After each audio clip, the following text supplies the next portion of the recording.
Praise the Lord. Hallelujah. Praise the name of the Lord. Hallelujah. Amen. Amen. Amen. Amen. Fún Ọlọ́run tí ó ń ṣe ohun ńlá. Ọlọ́run tó mú gbogbo wa rí Sunday àkọ́kọ́ nínú oṣù kẹwàá ní ayọ̀ àti àlàáfíà. Mo fẹ́ ká jọ ṣe nǹkan kan mọ̀ àṣà. Mo fẹ́ kó já pariwo hallelujah méje. Tá a bá ti wá kí hallelujah méje yìí, àwa máa pariwo ògo ògo ògo ògo ògo dìgbà tá a bá gbọ́ aago ká tó dákẹ́ yẹn. God bless you mommy and daddy as you are coming online. Happy first Sunday to every one of us. Bẹ́ẹ̀ni, mo dẹ̀ gbàdúrà Sunday tó máa parí ọdún yìí lórúkọ Jésù kò ní ṣẹ̀yìn wa. Amen. Sunday tó máa parí 2020, mommy and daddy that you are coming online lórúkọ Jésù Sunday yẹn wọn ò ní ṣe lẹ́yìn wa. Amen. So ẹ jẹ́ á pariwo hallelujah hallelujah méje. Àwa máa pariwo ògo ògo ògo ògo ògo. Ó dìgbà tá a bá gbọ́ aago ká tó dákẹ́ ògo yẹn ní gbogbo ibi tí ẹ wà. Nítorí kí nìdí ọ̀pọ̀lọpọ̀ fẹ́ ríru ọjọ́ ìní ṣùgbọ́n wọ́n ti wà níbojì. Ẹ gbọ́ mi mọ́mí àti dáàdì, ọ̀pọ̀lọpọ̀ rí Sunday tó parí oṣù kẹsàn-án, wọn ò rí Sunday tó bẹ̀rẹ̀ oṣù kẹwàá. God bless you all as you are coming online. Nítorí ẹ̀ mo fẹ́ kọjá Ọlọ́run fún èmi àti ẹ̀yin lórí ọ̀fẹ́ yẹn mà sà. Nítorí ẹ̀ ni mo fẹ́ jẹ́ ká jẹ́ ṣe kí ni á dìjọ kí hallelujah méje. Lẹ́yìn hallelujah méje yẹn ògo rẹ̀ á wá máa lọ lóhùn òkè. Ògo á máa pariwo ẹ̀ dáadáa. Nítorí àánú la jọ rí gbà sà, àánú lẹ rí gbà. Mọ́mì àánú lẹ rí gbà. Ọlọ́run tí ò jẹ́ oṣopó lórí ọkọ. Oh my God. Daddy, Ọlọ́run tí ò jẹ́ kí wọn náà oṣopó lórí ìyàwó. Mo sọ fáwọn èèyàn mi ní church lénìí nígbà tá à ń ṣe service mo ní pé hello ẹjẹ́ àdúpẹ́ o. Oògùn tó ń lò yẹn bẹ́ẹ̀ ni Ọlọ́run ṣàmì sí ló ṣe ṣiṣẹ́. Bẹ́ẹ̀ ni bọ́lọ́run ò bá ṣe àmì sí ẹgbàgbé ẹ̀ èèyàn á lògùn á tún kú dànù sá. Ọlọ́run ṣe kí ni ó ṣàmì sí lògùn yẹn ṣe ṣiṣẹ́. Mo wá béèrè lọ́wọ́ wọn hello I want you to stretch forth your hand. Ẹ̀yin wo lẹ́tí ná up to 100 to 150,000 lọ sí ìtù lọ́dún yìí wọ́n ní sàkótì sí o. Bí gbogbo wọn ṣe pọ̀ tó kò sẹ́ni tó lóun náwó ẹ̀ àánú la jọ rí gbà. Bẹ́ẹ̀ gẹ́gẹ́ ara wọn tó sọ 50 million fún test wọn ò padà ṣe test yẹn kó tó kéde ikú wọn. Kí wá lèmi àti ẹ̀yin gbé fún Ọlọ́run àánú la jọ rí gbà. Torí ẹ̀ a máa kí hallelujah méje. Sórí lẹ́yìn hallelujah méje yẹn ariwo ògo ló máa lọ sà. Ẹ bá mi pe àwọn ènìyàn wọlé lórí. Ẹ bá mi share rẹ̀. Ẹ pé ẹjọ́ mo ò ní sọ pé kẹ́ share rẹ̀ níye báyìí. Iye bí ọkàn yín bí ẹ̀mí yẹn bá ṣe darí yín ni kẹ́ ṣe share rẹ̀. Ṣùgbọ́n gbìyànjú kó rí kó pa àwọn èèyàn wọlé. Bẹ́ẹ̀ni bóyá o share rẹ̀ bóyá o share rẹ̀ ìyẹn ò ní kọ́lọ́run máa ṣe ohun tọ́lọ́run fẹ́ ṣe nínú ayé rẹ̀. Ṣùgbọ́n tó o bá share rẹ̀ o tún fi èyí polongo ìyìn rere ni. Bẹ́ẹ̀ni mo fẹ́ kọjá jọ pariwo hallelujah méje àti wàá sórí ọ̀pọ̀lọpọ̀ ògo ní sà. Ọlọ́run tó ṣe kíni tó gba ògo lórí ayé rẹ. Are you ready? Hallelujah méje àti ọ̀pọ̀lọpọ̀ ògo 1 2 3 go. Hallelujah. Hallelujah. Hallelujah. Hallelujah. Hallelujah. Hallelujah. Hallelujah. Oh.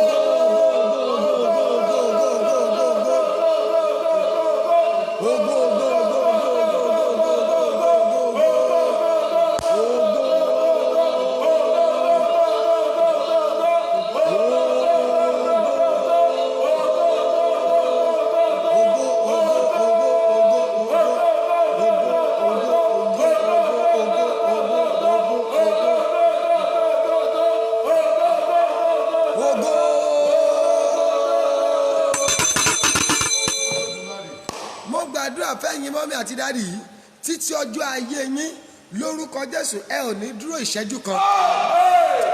Mọ́mí lórí ọkọ rẹ lójijì, mọ́mí lórí aya dáàdì lórí aya rẹ, mọ́mí àti dáàdì lórí àwọn ọmọ tọ́lọ́run kó lé yín lọ́wọ́ lórúkọ Jésù ẹ ò ní sunkún òjijì. Mo ní ẹ ò ní sunkún ìbànújẹ́.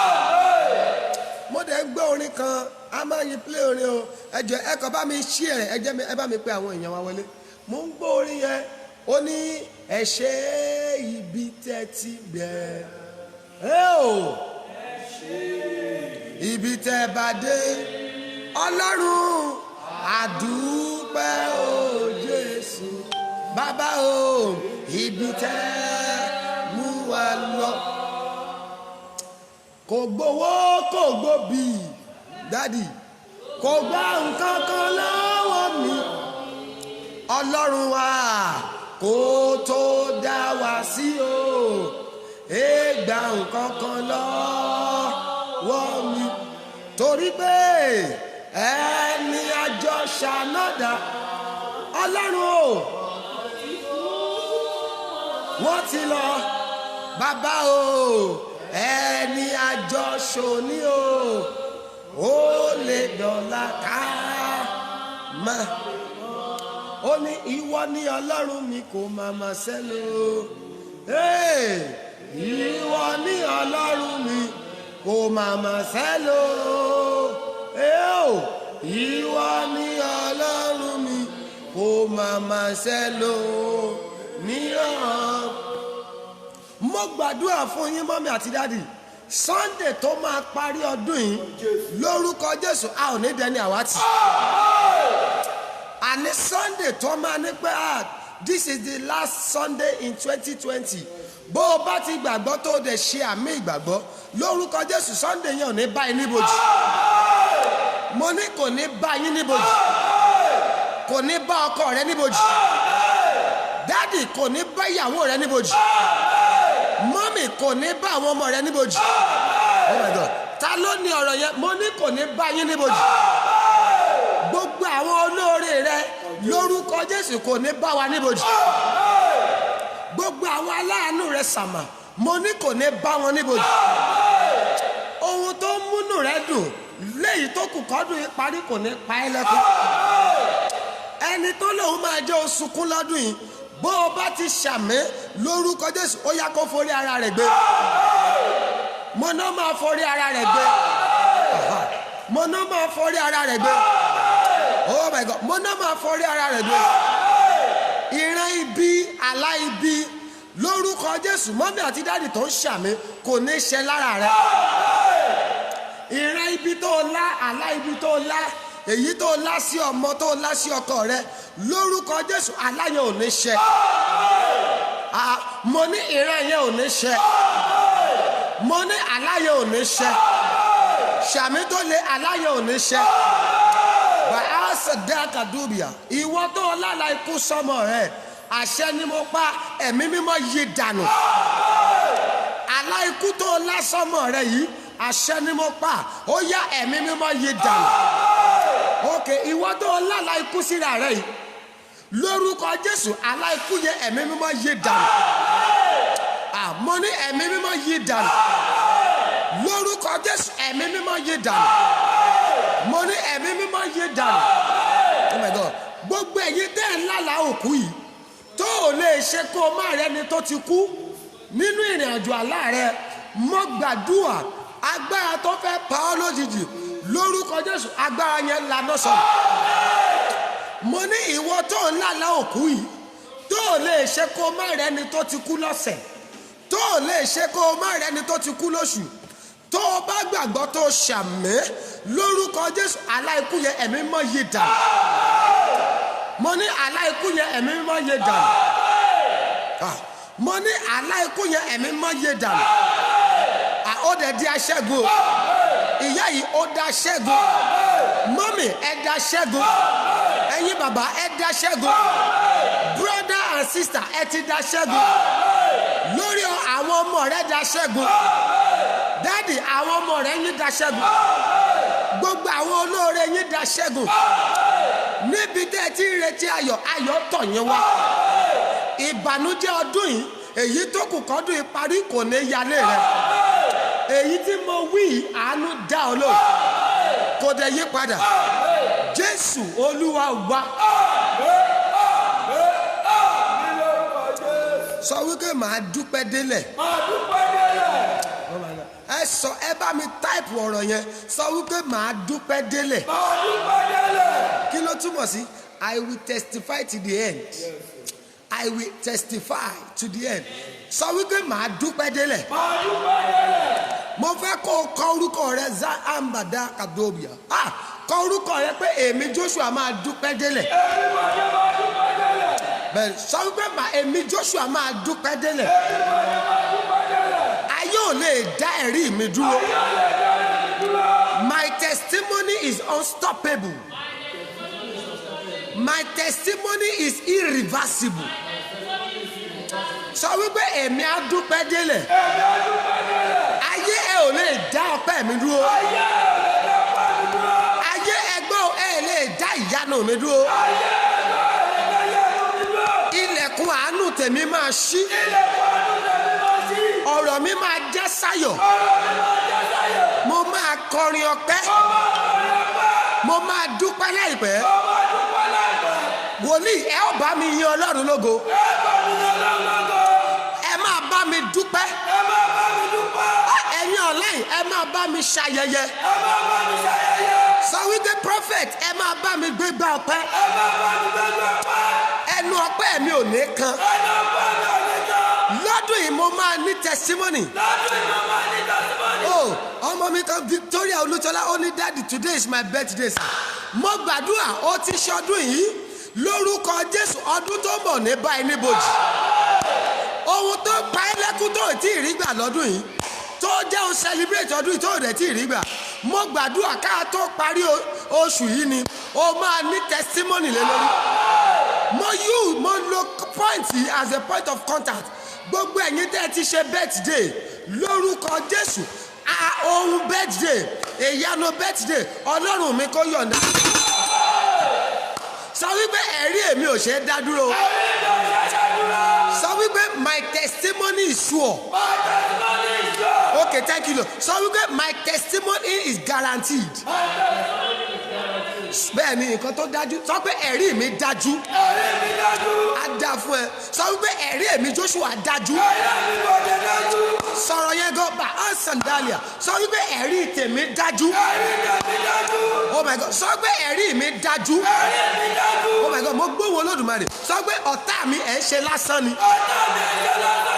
Sọ pé ẹ̀yin ọ̀tá mi ẹ̀ ń ṣe lásán ni. Ẹ ò lè dá ẹ̀rí mi dúró. Sọ pé my enemy you are wasting your time. Ẹ ò lè dá mi dúró. Dandan ni mo gbọ́dọ̀ lẹ́rìí tèmi. Mi ò ní wáyà wá dànù.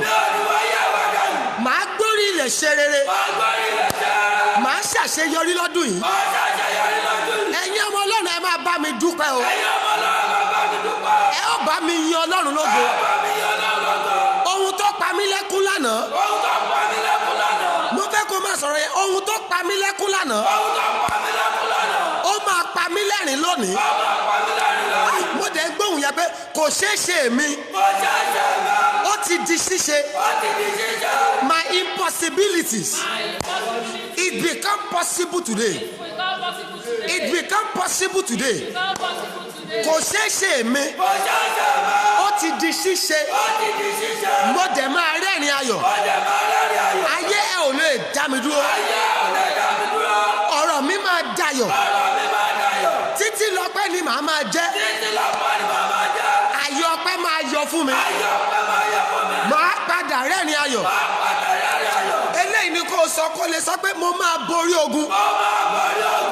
Joshua ó máa borí ogun. Sọ̀rọ̀ yẹn dáadáa gbogbo èyí èèyàn yìí bẹ́ẹ̀ tí sọ kẹ́ ẹ máa ṣe ẹ̀ sọ pé Joshua mo máa borí ogun.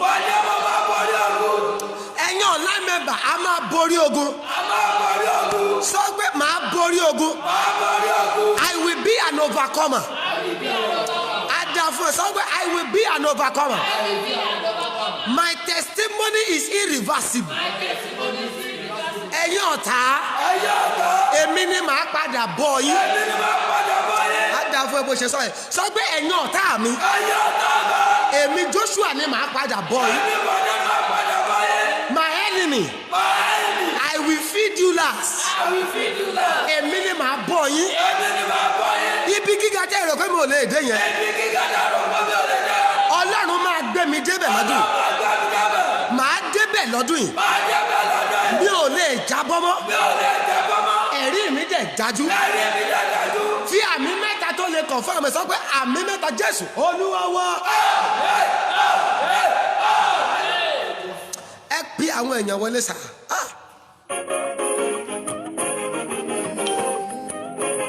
bá mi ṣí rẹ̀ àwọn kan ti kọ́kọ́ gírápù kọ́pì yẹn báyìí.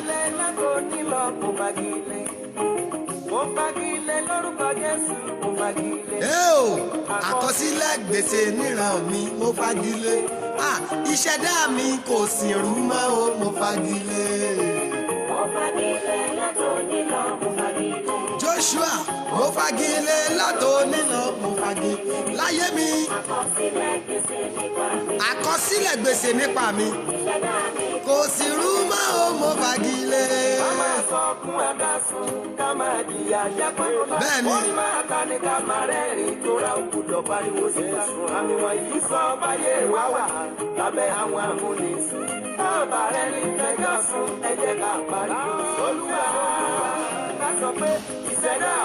Sì rú mọ́ o àfagilé. Ìwọ náà sọ̀rọ̀ yẹn sọ wípé mo fagilé. Nípa mi mo fagilé. Joshua ìṣẹ̀dá wa kò sì rú mọ́ o mo fagilé. Òṣìṣẹ́ ń bẹ lórun, òṣìṣẹ́ tó ń somi nímú. Ẹni máa jẹ́ ń bẹ nínú ìyẹ̀wù òun náà. Agbára amúnisìn tó jẹ gàba lémi lórí. Ogun agbára kankan nínú ayé rẹ tó o bá ti ń ṣàmì ó yá kó lànà sọnù.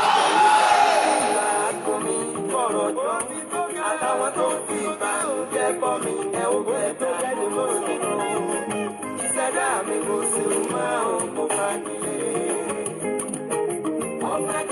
Látòní lọ mo fagilé. Mo ti fagilé. Mo fagilé látòní lọ mo fagilé. Mo ti fagilé. Gbèsè níran mi mo fagilé.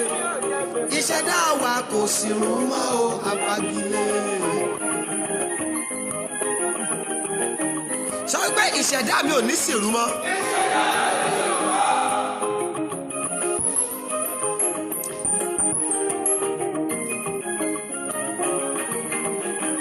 Agbára kan ló dúró tì ọ́ kí sẹ́rẹ̀ kò tó wọ́. Agbára ni. Àṣẹ kan ló ń darí rẹ̀. Àṣẹ kan ló lò ní bímọ. Àṣẹ kan ló lò ní ṣe rere. Àṣẹ kan ló lò ní ṣàṣeyọrí. Ṣé àmín? Gbogbo alágbára tó ń pàṣẹ òdìlé lórí tó dá ọ dúró lórúkọ Jésù alágbára yẹn wọ bòjì. Fáráò faraya pé kò sọ́nà, Olúwa taari rẹ̀ sómi. Bẹ́ẹ̀ni. Amúnisìn mi tí ò ṣọ́ra, akúkú odò. Akúkú òjijì amúnisìn Ìṣẹ̀dá mi kò sí rú mọ́ o mo fagilé.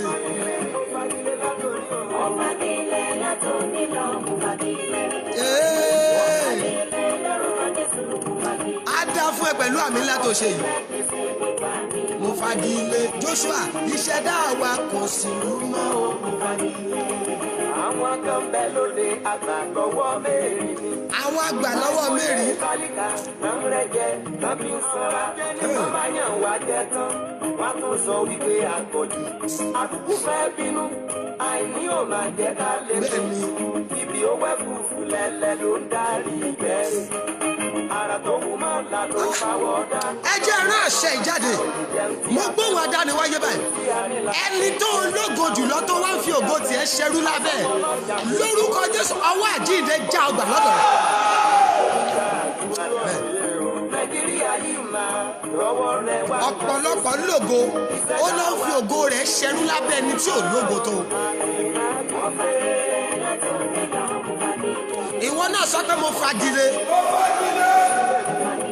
Ah, ogun àṣedànù mo fagilé. Ẹkún oṣooṣù mo fagilé. Rúmọ́ mo fagilé. Ìṣẹ̀dá mi kò sí rúmọ́ mo fagilé.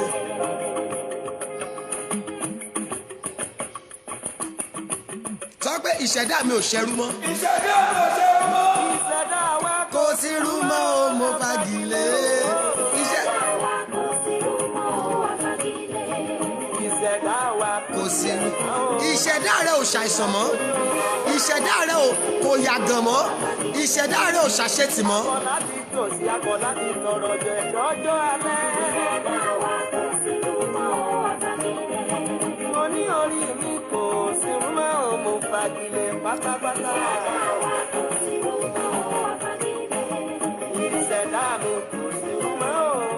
fagilé. ìṣẹ̀dá wa kò sí rú mọ́ òun fagilé.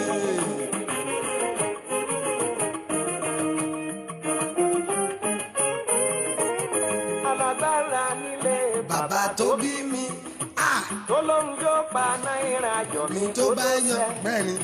ó ń sára ni kò sẹ́ni tí ń paná oòrùn. Ìgbà tó bá ṣẹ́ mo mọ̀ pé pé a bínú para wọn. alágbára nílé bàbá tó bí mi. ilé bàbá tó bí mi yóò pa náírà jọ mi. á dá fún yín màmá wọn náà fi àwọn fagilé. ìgbà tó bá yọ mo mọ̀ pé wọ́n á bí sọ pé ọ̀tá mi máa bínú para rẹ̀. Ó gbóná ó jáde, mo mọ̀ ó dá mi mọ̀. Ó ti pẹ́ tó ti ń bá mi bò tó ń borí. Ṣùgbọ́n lọ́dún yìí mo ti lè yẹ apá rẹ̀ o. Ó wá fẹ́ wá fọwọ́ gbogbo kò má yọ. Ó sàrá mi, kò sẹ́ni tó kò sẹ́ni tí fọwọ́ gbogbo. ìgbà tó bá yọ mo mọ̀ pé wọ́n á bínú para wọn. alágbára tó lò ní bímọ alágbára tó lò ní lọ́kọ alágbára tó lò ní níyàwó agbára tó lò ní ṣàṣeyọrí lóṣù yìí ni wọ́n máa bínú para wọn.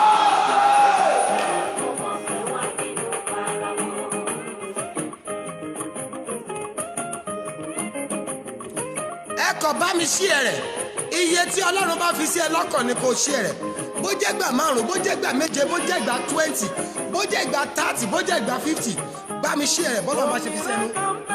Nínú ìlú tàbí mi, akọ gàgàrà ló Hey! ọmọ ológo nìkan ló máa ń lépa. Àfi tó bá bá tó paná ògo rẹ̀. Ó yà sí mi lójú àlá lóru ọjọ́ kan. Ó ní kí n wá, mo ní kí ni, ó ní òkú ọwọ́ mi. Mo ní báwọn ló ti jẹ́. Olóhùn láláṣẹ, olóhùn lákùkọ gàgàrà. gbogbo ẹni tó gba ohun tó gba àṣeyọrí lọ́wọ́ rẹ lójú àlá bó o bá ti ṣe àmì tó le lóru èní ó yá kó dá wọn padà. Àṣẹ tó ń gbé àṣẹ. Ó wá fẹ́ wá fọwọ́ bò mí. bí oyin ẹ sí tòsí o òróró rẹ àti omi rẹ Fọwọ́ bò kó ga. Ó bá yọ ọmọ mọ̀ pé wá bínú para ẹ̀. alágbára nídìílé á dá fún ẹ David olóò ti ṣí ẹrẹ David Mercy lórúkọ Jésù ayé rẹ máa dìde. Motúnráyọ̀ Mercy ẹlẹ́tí ṣí ẹ ayé yìí máa ráàánú gbà. mo mọ̀ pé wọ́n á bínú para wọn.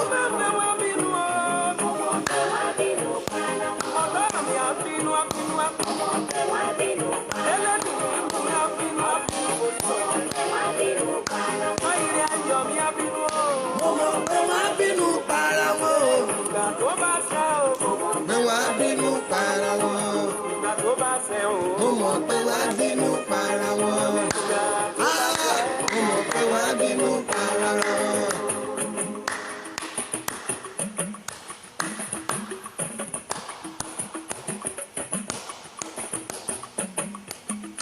Àkùkọ gàgàrà mo ní Jésù mi ò bẹ̀rù rẹ. àkùkọ gàgàrà mo ní Jésù mi ò bẹ̀rù rẹ. ta ló ń jákùkọ gàgàrà níwájú Ọlọ́run gàgàrà.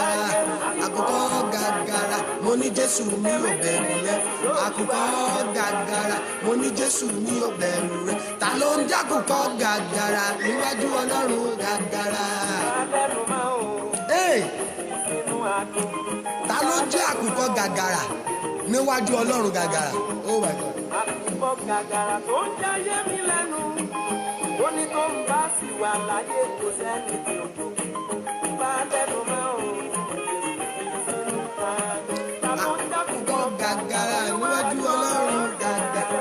àkùkọ gàgàrà mo ní Jésù mi ò bẹ̀rù rẹ.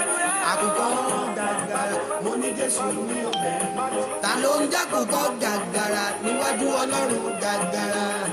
Àdáni gbà mí lọ́wọ́ àbíní. bẹ́ẹ̀ ni Ádáni gbà mí lọ́wọ́ àbíní. Ó lo àdàbí bí n bá dẹ̀jẹ̀ lé lórí. gbogbo màmá Adédèkẹ́ lẹ́yìn náà ti ṣí ẹ̀rẹ̀ lórúkọ Jésù ẹ máa ráàánú gbà. Ta ló wá jákùkọ gàgàrà níwájú Ọlọ́run ká.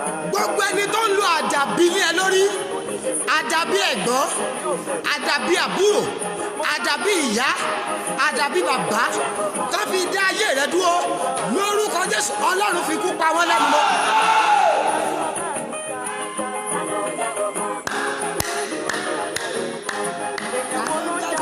Gàgàrà níwájú Ọlọ́run gàgàrà.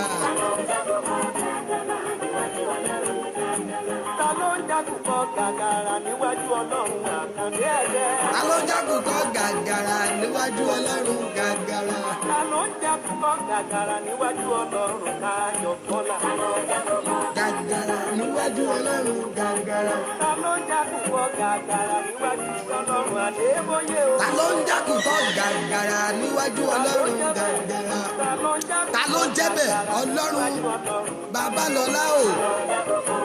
Ara níwájú Ọlọ́run gàgàrà. Níwájú Ọlọ́run Ọlọ́wẹ̀rẹ́. Ta ló ń jákùkọ gàgàrà níwájú Ọlọ́run gàgàrà? Ta ló ń jákùkọ gàgàrà níwájú Ọlọ́run Samuel Afọlá? Ta ló ń jákùkọ gàgàrà níwájú Ọlọ́run gàgàrà? Ẹ̀wọ̀n ló jákùkọ gàgàrà níwájú Ọlọ́run Adébíyí o. Ta ló ń jákùkọ gàgàrà níwájú Ọlọ́run gàgàrà? Ta ló ń jákùkọ Gàgàrà níwájú Ọlọ́run gàgàrà o. Hey o. Ta ló ń jákùkọ gàgàrà níwájú Ọlọ́run Òjó Àná? Ta ló ń jákùkọ gàgàrà níwájú Ọlọ́run gàgàrà? Ta ló ń jákùkọ gàgàrà níwájú Ọlọ́run? Bàbá, ta ló ń jákùkọ gàgàrà níwájú Ọlọ́run gàgàrà? Ta ló ń jákùkọ gàgàrà o níwájú ọ? Mọ́mí Mariam Ògúnsọ̀yà ẹlẹ́tì ṣí ẹ̀rẹ̀ lórúkọ Jésù, àánú máa gbé yín dìde. Mo ní àánú máa gbé yín dìde. Ẹ jẹ́ gbàdúrà kan tí mò ń gbọ́ yìí. Bẹ́ẹ̀ ni, ta ló ń jẹ́ àkùkọ gàgàrà níwájú Ọlọ́run gàgàrà? Mo fẹ́ kó o pe Jésù, á dá fún yín bẹ́ẹ̀ ṣe ń bá mi ṣí ẹ̀rẹ̀. Ẹ gbóhùn àdániwáyé, Olúwa ní sọ fún ọkọ gbàdúrà yìí. Ta ló sọra rẹ̀ di Ọlọ́run mọ́ mi lọ́wọ́? Bẹ́ẹ̀ni, Olúwa ní àwọn kan pé wọ́n ti pera wọn ní Ọlọ́run pé àdàbí tí n bá ń ṣe mi ò ní jẹ́ kí lágbájá lóyún débi kó máa bímọ, mi ò ní jẹ́ kí lè lọ́kọ débi kó máa bímọ lé wọn ó máa rí ìdíjókòó, mo ò ní jẹ́ kí ọmọ rẹ̀ kankan ó ṣàṣeyọrí. Ẹ jẹ́ fi àṣetì sínú ìrìn àjò rẹ̀. Àbèrè Mọ́túnráyọ̀ ẹlẹ́tì ṣe rẹ̀ látọ̀ nílọ ẹ̀gàn rẹ̀ kó dògo. Ẹ jẹ́ gbàdúrà, ta ló sọra rẹ̀ di Ọlọ́run mọ́ mi lọ́wọ́? Olúwa fi kú bẹ̀mí ẹ̀. Ẹni tó pera rẹ̀ ní Ọlọ́run. Wọ́n á ní pé àwa náà ni bẹ́ẹ̀ni àwa láwa ń bẹ̀ bẹ́ẹ̀ni. Ẹ jẹ́ sọ fọ́lọ́run, ta ló lóun lòun wà ń di ọ̀rọ̀ mi? Tó tún gbójú gbóyà láti máa sọ. Olúwa ẹ lé wọn bójì. Dayọ̀ ó ti ṣe ẹ̀, ó yá ayé rẹ̀ rà àánú gbà. Ta ló lòun wà ń di ọ̀rọ̀ mi? Tó tún dá ayé mi dúró. Olúwa lé wọn bójì. Ẹ lé wọn bójì. Whosoever that is standing against my success, oh Lord, send them to their early grave. Whosoever that say I will not move forward the line, send them to their early grave. Gbogbo ẹni tó dá ayé mi dúró. Kí lẹ ń ṣe lórí ilẹ̀ alààyè? Ó yẹ wọ bójì náà.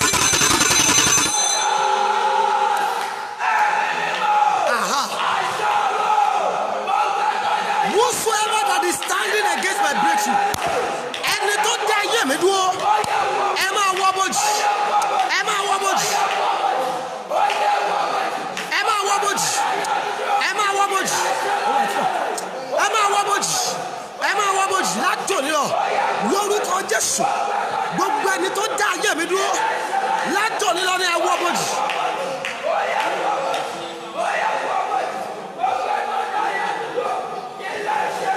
Lórúkọ Jésù, ó jẹ́ wọ bójì.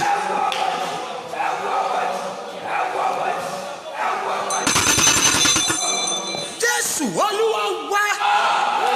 Ìgè bọ́sẹ̀ ẹlẹ́tì ṣí rẹ̀ látòní lọ, àánú kó gbé ayé rẹ̀ dìde.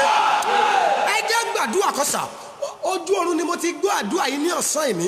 bí mo ṣe jí ẹsẹ̀kẹsẹ̀ ni mo mú báyìí tí mo lọ kọ́ mo mọ̀ bóyá àwọn bàbá máa ṣàkíyèsí mẹ́ mo lọ kọ́ lẹ́sẹ̀kẹsẹ̀ mo gbọ́ àdúrà yẹn láti ojú oorun mi ẹ jẹ́ gbàdúrà yẹn ọwọ́ tó ń fa ìrìn àjò ayé mi sẹ́yìn. ọwọ́ tó ń fa ìrìn àjò ayé mi sẹ́yìn. ọwọ́ tó ṣe kí ni. tó ń fa ìrìn àjò ayé mi sẹ́yìn. every evil and drawing back the journey of my life last year ó wà stagnant this year ó tún wà stagnant wọ́n ní pé the same ọwọ́ tó ń fa ìrìn àjò èèyàn sẹ́yìn á jẹ́ kí èèyàn máa gba prayer point ẹyọ kan for 5 years kò ní sí ìyípadà. That hand, evil hand that is drawing someone's life backward, they will allow someone to be praying for so many years, yet there is nothing that will be happening in such a life. That is what I'm talking about. Ẹ jẹ́ agbórúkọ Jésù dáadáa. Gbogbo ọwọ́ tó ń fa ìrìn àjò ayé mi sẹ́yìn. gbogbo ọwọ́ tó ń fa ìrìn àjò ayé mi sẹ́yìn. Ó yá ẹ máa gbẹ dànù. ó yá máa gbẹ dànù. Ẹ jọ̀ọ́ mo fẹ́ kẹ́ ẹ serious pẹ̀lú àdúrà yìí o sà.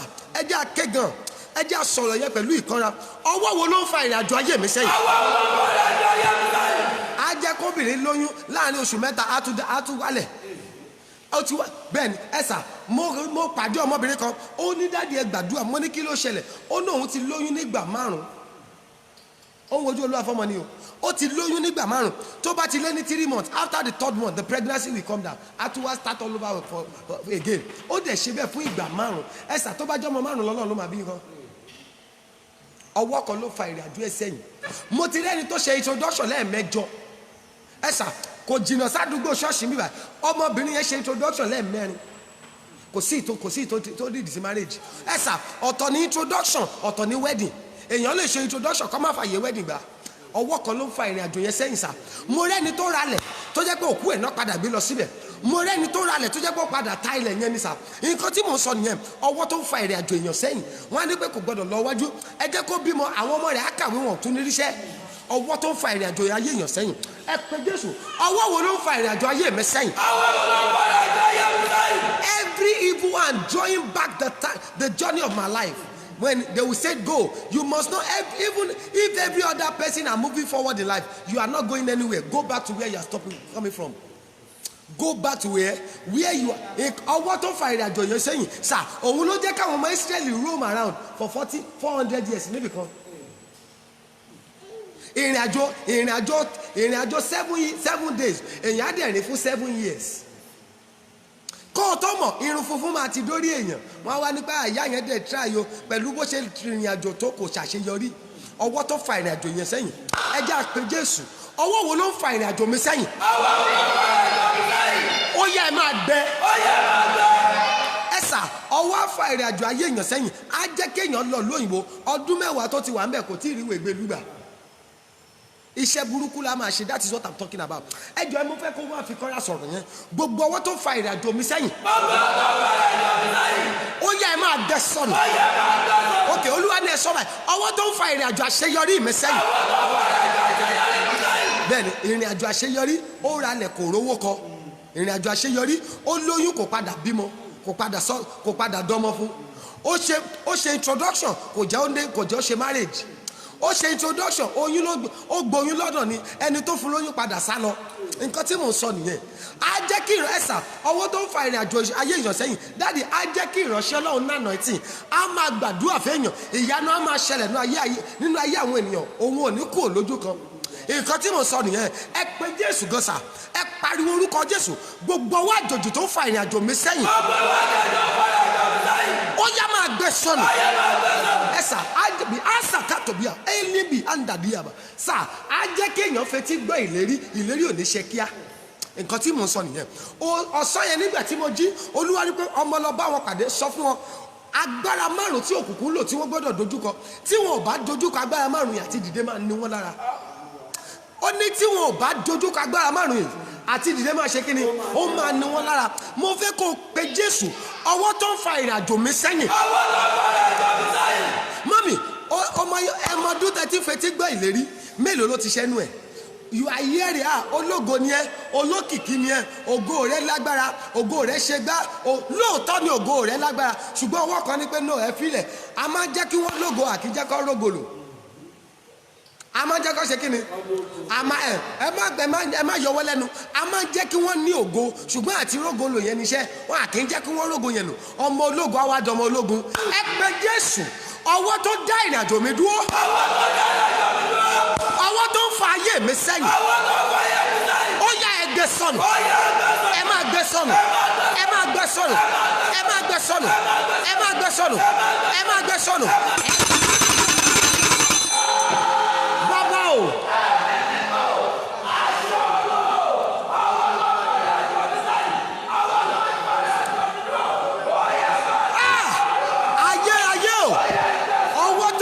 Àjò mi sẹ́yìn lónìí ó yẹ ẹgbẹ́ sọ̀rọ̀ ẹgbẹ́ bẹ́bọ̀ káì lẹ́bà kọ́pì àndà wúlíọ̀bà ó yẹ ẹ máa gbé sọ̀nù.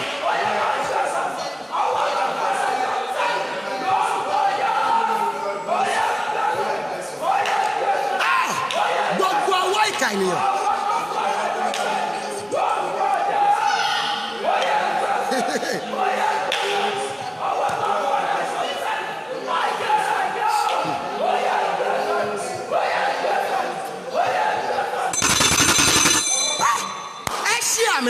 Jésù Olúwa wá sá mo gbóhùn àdániwáyé èmi ò mẹ̀yìn tẹ́ ní àdúrà yìí á dá fún yín bẹ́ẹ̀ tí ń bá mi ṣí ẹ̀rẹ̀ yìí Olúwa níjọ́ kọ́ gbàdúrà yìí ọwọ́ tó ní bí mo ṣe bẹ̀rẹ̀ lọ́dún yìí náà ni màá ṣe tún padà parí.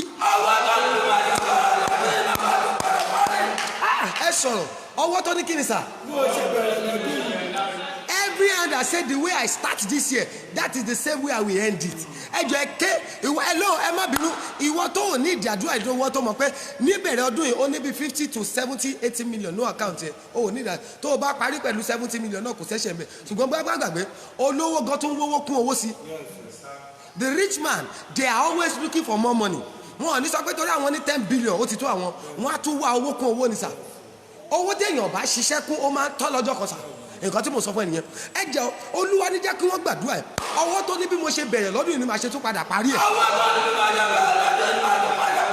Ó yẹ ẹ máa gbẹ sọnù kò lọ́kọ níbẹ̀rẹ̀ ọdún yìí wọ́n tún ní pé ó máa tún parí ọdún yìí kò tún ní lọ́kọ. Nǹkan tí mo sọ nìyẹn ẹ jọ ẹ̀yin dáadé ẹjọ ẹjẹ àjọ pé Jésù gan ọwọ́ tó ní bí mo bẹ́ẹ̀ ni wọ́n á ní pẹ́ fẹ́ hàn kí ló fẹ́ fọmọ ṣe kò lọ́mọ níbẹ̀rẹ̀ ọdún yìí kò ṣàṣemù kí ló wá fẹ́ fi oyún ṣe kò gbọ́dọ̀ lóyún àárọ̀ ọmọ lẹ́yìn ejò ẹ jẹ́ àjọ sọ fún Ọlọ́run ọwọ́ wo ló ní pé bí mo ṣe bẹ̀rẹ̀ ni màá ṣe tún parí lọ́dún yìí. Daddy you started this year with struggling ó máa dáa October láwa yìí orí ó máa dá yẹn ló wà náà ṣé o mọ̀ pé ọwọ́ kan ló ń ṣiṣẹ́ àjòjì yẹn ni ẹ jẹ́ àpè Jésù ọwọ́ kan nípa ẹ̀fílẹ̀ ẹ jẹ́ kó jáde arọ́kùnrin tó máa pè ṣùgbọ́n kò ní sí tó máa padà fẹ́ sà á ṣe kí ni ó rẹwà á nípa ẹ̀fílẹ̀ wọ́n á tò sí ẹ̀ baby how far you are looking beautiful have you ever been told that you are a pretty woman á nípa ẹ̀ ló mi ò ṣe máa gbọ́ á jẹ́ kí wọ́n tò sí ẹ̀ á ní spouse á ní relationship kò ní yọrí sí marriage ni ọwọ́ kan ló ṣiṣẹ́ yẹn àná ìfilẹ̀ ẹ má ní lára ẹ jẹ́ kó rọ́kùnrin pé ṣùgbọ́n kò gbọ́dọ̀ gbélé ọkọ nǹkan tí mo sọ nìyẹn ẹ jẹ́ kó lóyún lẹ́yìn oṣù mẹ́ta ẹ bàjẹ́ mọ́ lára ẹ jẹ́ kó kó nǹkan rere jọ ṣùgbọ́n kò gbọ́dọ̀ dòun kò gbọ́dọ̀ di nǹkan ńlá bẹ́ẹ̀ ni ó rí ni àìmọye àjọ tó wọ̀ àìmọye owó tó yá ó kó owó jọ olóòfẹ́ fi ralẹ̀ nǹkan mi ló padà nọlé lórí nǹkan tí mo sọ fún ẹnìyẹn ẹ pé Jésù ẹ̀yàn ọmọ Ọlọ́run gbogbo ọwọ́ tó ní bí mo ṣe bẹ̀rẹ̀ ni màá ṣe máa parí ẹ̀. Ọwọ́ tó ń ṣiṣẹ́ àṣedànù lára mi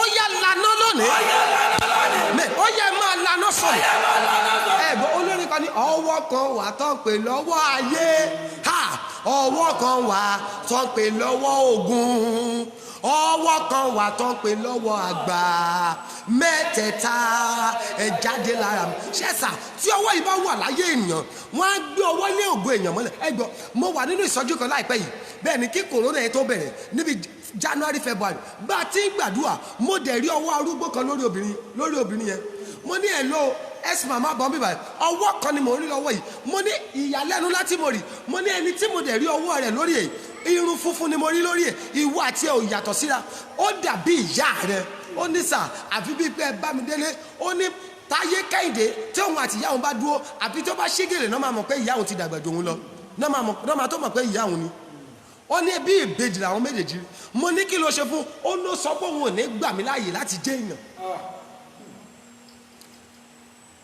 òun kò ní ṣe kí ni ẹ jẹ́ pé Jésù ọwọ́ wo ló dá ayé mi dúró ọwọ́ wo ló dá ayé mi dúró ó yẹ ẹgbẹ́ sọnù ó yẹ ẹgbẹ́ sọnù. gbọ́ dáadáa ayé tá a wà yìí bí ìyá bá ń ṣe èèyàn ta ni ò lè ṣe èèyàn gbàgbé ẹ̀ mo sọ fún àwọn ọmọ mi mo sọ fún àwọn èèyàn mi kan láìpẹ́ yìí lára àwọn èèyàn mi nílùú òyìnbó mo sọ fún àwọn Ọlọ́run jẹ́ kẹ́ ẹ kọ́ ẹ̀kọ́ kan láìpẹ́ yìí ni o kẹ́ ẹ lè mọ̀ pé tẹ́ ẹ bá rógun níbi kankan ẹ má jọ kó jọ yín lójú nígbà tí èyí bẹ́ẹ̀ bíbélì sọ kan ó ní pé ara ilé ènìyàn kí ló pé no ó dàbí ọ̀rẹ́ rẹ̀ ló sọ.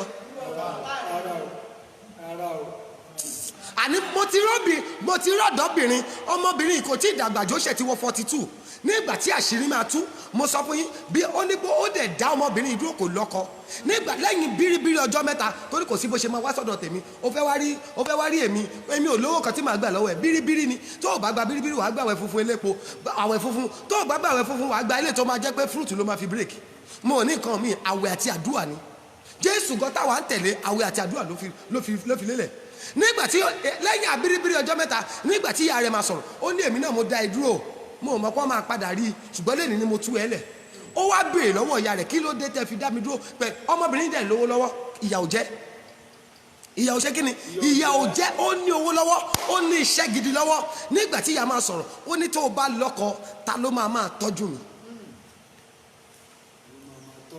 God bless you ta ló máa ṣe kí ni ẹ̀sà ìdí tí ìka èèyàn fi ń dáyàn dúró àwọn ìdí dáradára tí wàá gbọ́ wàá wò pé no kí ló ṣẹlẹ̀ is this one making sense at all àwọn ìdí dáradára ẹ̀sìnmà o kọ́lé fàjẹ́ kò ní kó má gbógun tiẹ̀ ẹjọ́ orí àtẹjọ kékeré àtẹjọ ńlá kí ló wà nù oró àti pistol àti AK-47 ọmọ tó jáde nù ò dáa ìkọ́ tí mo sọ fún ẹ nìyẹn kó o ra lé fàjẹ́ tó bá fẹ́ ó lè jẹ́ torí ilé tó rà fún yẹn ló fẹ́ fi ba tiẹ̀ jẹ́ àná ń gbéraga ó ra lé fẹ́ mi ó rò pé mi ò ní àbí ẹ jẹ́ àdúró nítorí ẹ̀ṣẹ̀ tó lówó lọ́wọ́ ló ṣe ra lé ìwọ́dẹ̀ wò kó ṣe nú re bẹ́ẹ̀ ẹ jẹ́ gbẹ̀dúà ọjọ́ tí ń lọ ọwọ́ ìkà ènìyàn tó dá mi dúró ọwọ́ ìkà ènìyàn tó dá mi dúró tó ní bí mo ṣe bẹ̀rẹ̀ ọdún yìí ni màá ṣe parí ẹ̀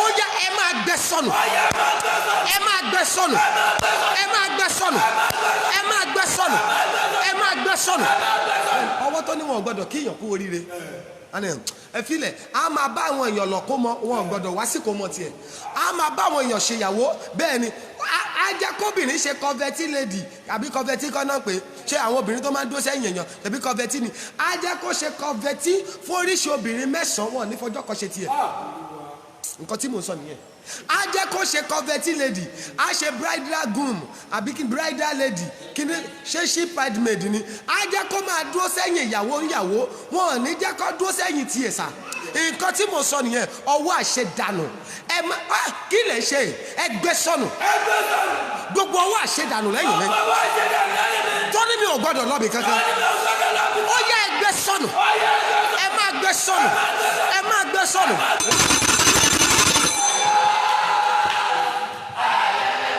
Every evil hand that wants me to end empty, dry up by fire in the name of Jesus. Ó yẹ ẹgbẹ́ dànù.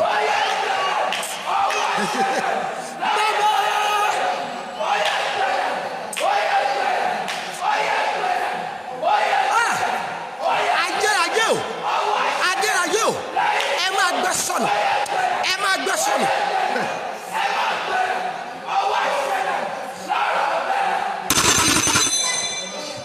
Èmi wí pẹ̀lú àṣẹ Olódùmarè. Every evil hand that said the way you start this year, that is the same way you are going to end it. Tó ní wọn ò kí ẹ kú oríire níbẹ̀rẹ̀ ọdún yìí. Tó ní wọn ò tún ní kí ẹ kú oríire lópin ọdún yìí. That said they did not congratulate you in the beginning of this year. That at the end of this year, your life will still remain stagnant. Bó o bá ṣàmì, as you are typing them where you are, and you are shouting them where you are, and you are able to share, even though you are sharing or you are not sharing, I prophesy that evil one will dry up by fire. Mo ní ọwọ́ yẹn máa gbẹ sọnù. Mo ní ọwọ́ yẹn máa gbẹ sọnù. Ẹ wo ohun márùn-ún, agbára márùn-ún tí Olúwa ní pé sọ fún wọn, jẹ́ kí wọ́n dojú ìjà kọ. Number 1, agbára ìdánidúró. Oh my God. The power to hinder. Ara agbára àkọ́kọ́ tí Sátánì tí àwọn ọmọ ìgbìmọ̀ àwọn ọmọ ìṣùmọ̀ lò nìyẹn o. Agbára àkọ́kọ́ wọn níbẹ̀ jẹ́ àdádúró ẹ̀sán àwọn tí ò ní oh my God ó ṣe. Mo gbọ́ wọn Olódùmarè ta ló ní àmì. èèyàn kan máa ṣàmì tó le gbogbo ẹni tí ò ní bí ire lọ ẹni tí ò ní àṣeyọrí ṣe ẹni tí ò ní ọjọ́ iwájú ẹni tí ò fẹ́ ṣàṣeyọrí tó dá ìwọ ológo dúró tó dá dúró dògodògo whosoever that is not willing to make it in life that have stagnate you as you are shouting amen lórúkọ Jésù ó yá kí wọ́n kúkú òjijì.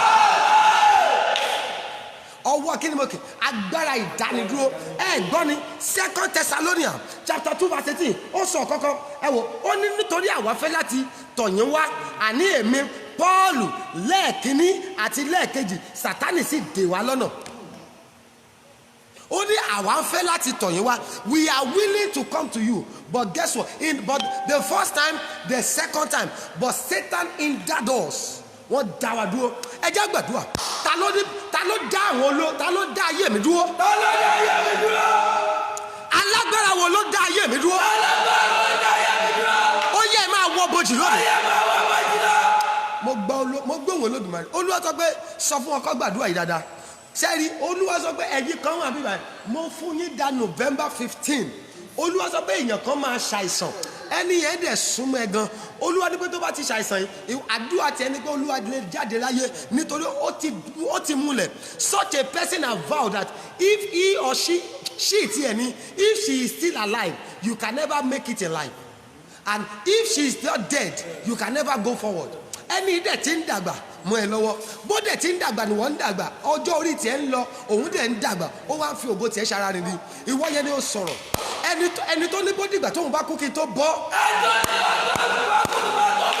Olúwa ilé wọ́ bójì ẹ ṣe kí ni ẹ mọ̀ pé 31 days program là ń lọ èmi sì lọ́jọ́ kẹrin ẹ sà Olúwa lóun fẹ́ ya àwọn èèyàn lẹ́nu ó fẹ́ ṣe kí ni ó fẹ́ ya àwọn èèyàn lẹ́nu ẹ pé Jésù gbogbo ẹ̀yin online member yìí àtẹ̀yin tá a jọ wà mí wáyé ẹ pariwo àdúrà ẹni tó dá ayé mi dúró tó ní mi ò ní dìde ó yẹ ẹ máa wọ bòjì Olúwa lé wọ bòjì ẹ lé wọ bòjì.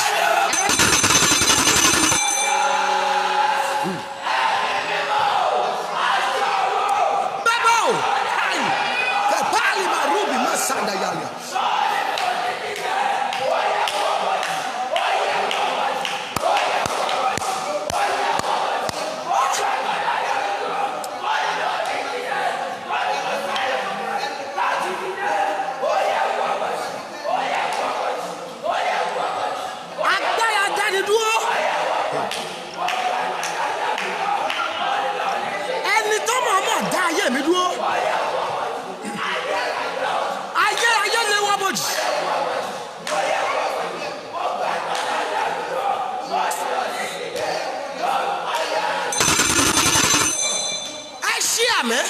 Gbogbo ẹni tó mọ̀ọ́mọ̀ dá ẹ dúró ẹni tí ò ní ọjọ́ iwájú tó dáa ẹni tó ní kí la máa ṣe ẹ jẹ́ adáya lágbájá dúró ẹ jẹ́ kó máa gbúròó ògo ṣùgbọ́n kò gbọ́dọ̀ rógolò ẹ jẹ́ kó máa gbọ́ ìtàn ìyanu ṣùgbọ́n ìtàn ìyanu yẹn ò gbọ́dọ̀ di mímúṣẹ bó o bá ṣàmì ó yá kó fàyè.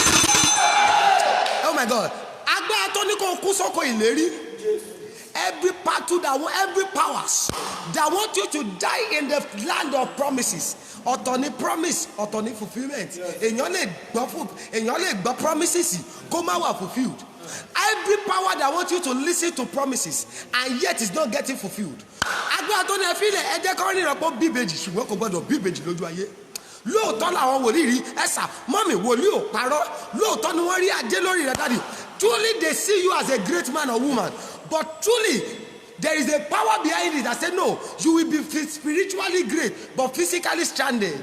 Ta ló ní ọ̀rọ̀ yẹn mo gbóhùn ọṣẹ́ Olódùmarè every power that wants you to be spiritually mighty but you are lacking physically as your amen roar like thunder by fire that power is terminated. Kí ni agbára kejì tó máa ń lò agbára ìsọdahoro empty the power to empty they will empty someone's life wọ́n ní ẹ sọdahoro ohun tí èèyàn fọdún márùn kójọ á dẹ̀ dahoro lójijì ẹ gbọ́ mo gbọ́ nípa arákùnrin kan he was 36 tó ṣe kí ni tó ti nílé méjì ó dẹ̀ nílé iṣẹ́ mẹ́rin dáàdi ó nílé márùn ó nílé méjì ó nílé iṣẹ́ mẹ́rin ó ní mọ́tò márùn at 36 ọlọ́run ti ṣàánú rẹ̀ ṣùgbọ́n agbára kan dẹ̀ dìde lójijì ó ní tó bá ti wọ wọ́n máa ń bẹ̀rẹ̀ dáadáa ṣùgbọ́n tó bá ti wọ 40 41 42 nílé wọn wọ́n máa padà dolòṣì. ẹ̀sà mọ́mì ó ta lé méjèèjì gbogbo iléeṣẹ́ mẹ́rẹ̀ẹ̀rin ó ta gbogbo mọ́tò. ogun tó mú yàn ta lé tó mú yàn ta mọ́tò kò wá níta kí ló kù tó máa ta. ẹ̀sà ó wá ń padà lọ gbé lọ́dọ̀ rẹ̀ ó wá ń pìtàn ọ̀rọ̀ nínú òṣì. wọ́n sọ ayé rẹ̀ dòrò ahoro. ẹjọ́ ẹ pé Jésù ta ló fẹ́ sọ mí dahoro. Ta ló fẹ́ sọ mí dahoro. wọ́n á sọ ẹni tó ti ní bí nǹkan tí mo sọ lánàá àbíjẹta ọwọ́ tó ti ń fún yàn tẹ́lẹ̀ á wá di ọwọ́ tó bẹ̀rẹ̀ sí ní gbà. ìwọ tẹ́ pé tó bá wọlé o lè wọ láì lọ báǹkì wàá wọnú yàrá. you are going to give someone 10,000 you are going to give 20,000 without stress you are going to give 50,000 without stress. now you are now looking for 5,000 naira begging for 5,000 naira around. that is what I'm talking about. ọwọ́ ìsọdahoro the hand of emptiers. ẹ jẹ́ àpariwo àdúrà ọwọ́ tó sọ mí dahoro. Ọwọ́ tó sọ mí dahoro. ó yá ẹ máa gbẹ̀san. ọwọ́ ìsọdahoro wọ́n á jẹ́ kóbìnrin lọ ṣe test ọkọ àtìyàwó á lọ ṣe test wọ́n á ní ẹ̀yin méjèèjì there is nothing wrong with you gbogbo calories yìí ẹ́ẹ̀gì yín spam yín ló wà òkè ṣùgbọ́n kò tún bímọ. kò ṣe kí ni kò rọ́mọ bí. ẹ jẹ́ gbàdúrà ọwọ́ wo ló sọ mí dahoro. Ọwọ́ wo ló sọ mí dahoro. bẹ́ẹ̀ni ọjọ́ kan mo ní kẹ́jẹ́ káwọn èèyàn mi ó gbàdúrà ní ṣọ́ọ̀ṣì nígbà yẹn mo ní agbára tó ní kí n máa kójọ ṣùgbọ́n tí ó ní kò ní jọra wọn. bẹ́ẹ̀ni tó ní ká máa ṣe kí ni ká máa kójọ ṣùgbọ́n kò ní jọra. ẹ pé Jésù gbogbo ọwọ́ tó sọ mí dahoro. ó yẹ ẹ máa gbẹ sọnù ẹ máa gbẹ sọnù ẹ máa gbẹ sọnù.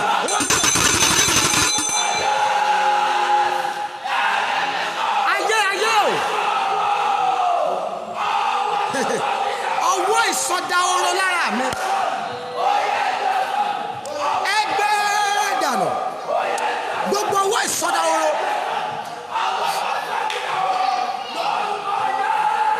every hand of emptiers.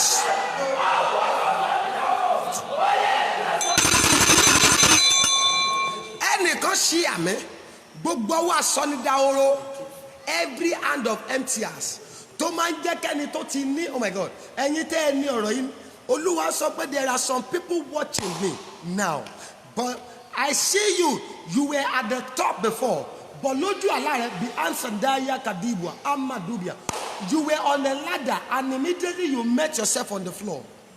tó bá jẹ́ wọ́n ni I want you to talk to me after this program. ó wà lórí àkàbà bóyá ìwọ ni bóyá ọkọ rẹ ni ìwọ ni yìí wà lórí àkàbà you were on the ladder. But suddenly in that dream, you met yourself on the floor. Olúwa sọ pé bó ṣe lọ òkè tó bẹ́ẹ̀ náà ṣe padà já wálẹ̀. Ẹni tí nírí ó wá padà dẹni tó ń tọrọ lónìí. Gbogbo ọwọ́ àjòjì. Every hand of emptiers that have emptied your resources, that have emptied you financially. Tó sọ pé you will never go to the top again. Tó sọ pé you will always struggle to get back to the top. Bó o bá ṣe àmì lórí, ó yá ọwọ́ yẹn gbẹ. Mo ní ó yá ọwọ́ yẹn gbẹ lójijì. Oh my God, mo ní ọwọ́ yẹn máa gbẹ lójijì. Ọjọ́ ti lọ, kí ni ohun ìkẹta màá kàn sọ mẹ́rin? Màá sọ mẹ́rin a máa kú lórí ẹ̀. Bẹ́ẹ̀ni, kí ni ohun ìkẹta? Agbára amúnisìn. Agbára kí ni mo pè é? Agbára amúnisìn. The power of enslavement. Wọ́n á mú èèyàn sí.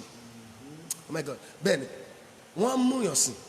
Ẹ jẹ́ gbàdúrà agbára amúnisìn. Gbọ́bùsà, ó gbọ́ báwọn Yorùbá ṣe sọ ni, wọ́n ní a kì í bọ́ ẹrú lábọ̀ yó oúnjẹ kẹrú má bàa kú ló ń ẹrú máa ń jẹ. A kì í ṣe kí ni? À ń bọ́ ẹrú ní àbọ̀ yó oúnjẹ kẹrú má bàa kú ló máa ń jẹ.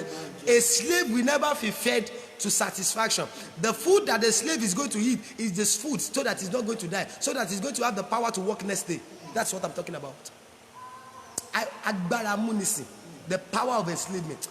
Ẹ sọ fún Ọlọ́run ìjọba amúnisìn láyé mi. Ìjọba amúnisìn láyé mi. Every government of enslavement in my life terminate by fire. Okay, Olúwa ṣe Olúwa ní asọ́bà Olúwa fa ìjọba wọn ya. Olúwa ìjọba wọn ya. Ìjọba kí ni mo pè é? Ìjọba amúnisìn láyé mi. Ẹ gbọ́ o ibi tó lè sí rèé ìjọba amúnisìn á mú bàbá sìn á mú ìyá sìn á tún mú àwọn ọmọ sìn. Ẹ gbọ́ ni Bible wípé àwọn tó rí wọn á pòwe pé bí bàbá wọn ti bí ìyá ti rí bẹ́ẹ̀ lọ́mọbìnrin rẹ̀ rí àwọn bàbá jẹ èso ta làwọn yín wá kan ìjọba amúnisìn ni mò ń sọ nípa rẹ̀ ṣẹ́rí tọ́píìkì kan nìyẹn lọ́tọ̀, ìjọba amúnisìn. Oh my God. Mo rí màmá kan, ọmọbìnrin kan pè mí láti Italy. Ó ní, Daddy, I want you to pray for me. Only I don't want my life to be like the life of my mother and my sisters. Mo ní kí ló ṣe wọ́n? Ó ní, sir, my mother, ó bí ọmọbìnrin mẹ́ta. She finally relocated back to his father's house. Ìjọba amúnisìn. Ó ní àwọn ẹ̀gbọ́n mi, the first one, ó ti bímọ mẹ́ta, ó padà sílé mọ́mí, ó padà sílé bàbá wọn. Ó ní ìkejì, ó bímọ méjì, ó padà sílé wọn. Ó ní òun báyìí, ọmọ ẹyọ kan lòun bí, ṣùgbọ́n ilé òun ti tún mì báyìí. Ọkọ òun ti lóun máa lé òun dànù. Ó ní, ẹ̀sà, ẹ gbàdúrà fún mi. Ìjọba amúnisìn nìyẹn. Ọmú ìyá sìn, wọ́n kó àwọn ọmọ rẹ̀, wọ́n tún kó gbogbo wọn sìn sínú ẹrú. Ẹ jọ̀ọ́ ẹ pé Jésù, ẹ máa sọ fọ́lọ́run, ìjọba amúnisìn láyé mi. Ìjọba amúnisìn láyé mi. Olúwa fà wọ́n ya. Olúwa fà wọ́n ya. Ẹ gbọ́ ni ìjọba amúnisìn, àwọn ọmọ Ísírẹ́lì dẹ̀ ń dàgbà sínú oko ẹrú. Wọ́n ṣe kí ni? Wọ́n dàgbà sínú oko ẹrú. Lóòótọ́ ipa wọ́n pọ̀ sí, ṣùgbọ́n ẹ̀sà ṣe ẹni tó wà lóko ẹrú àtẹni tó wà ń gbòòrò bẹ́ẹ̀ ni ṣé kò sí yàtọ̀? Lo ẹ̀sà ìwọ lè má wà, ó lè má wà in prison, but physically bẹ́ẹ̀ ni financially you are in prison. Financially you are what? You are in prison. Maritally some people are in prison. Kò ṣe gbogbo àwọn tó wà nú ẹ̀wọ̀n tayé wà, ẹ̀wọ̀n àfojúrí wà, ẹ̀wọ̀n tẹ̀mí wà. Ọ̀pọ̀lọpọ̀ ló wà nínú ẹ̀wọ̀n tẹ̀mí. Ẹ̀wọ̀n àìrọ́mọbí wà. The prison of barrenness. Wọ́n á sọ wọ́n sínú ẹ̀. Kò gbọ́dọ̀ bímọ. Ẹ̀wọ̀n àṣetì wà.